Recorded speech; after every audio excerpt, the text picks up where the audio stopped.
Welcome to Penrose Learning, where we make understanding easy.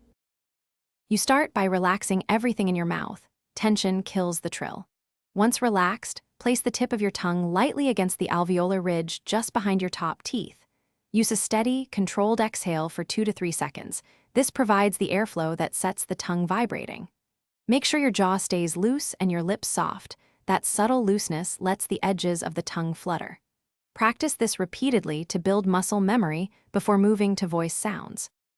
Once you can hold the position and breath, push a focused, narrow ribbon of air against the tongue edge to make it flutter. Begin without voice, just air to hear the mechanical buzz. Once present, add voicing so the sound becomes a rolled R.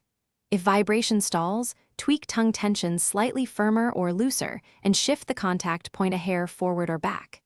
Keep trying short bursts, then longer runs, because small adjustments and repetition teach the exact pressure and placement you need. Now you bring the trill into speech.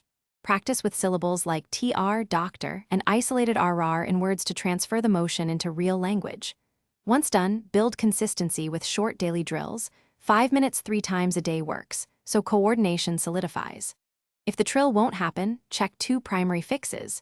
Increase the airflow slightly, and then try relaxing the tongue further. One often solves tension issues, the other compensates for weak airflow. Keep calm and persistent. Improvement is steady with practice. Thanks for watching. If this was helpful, leave a like and consider subscribing. See you next time.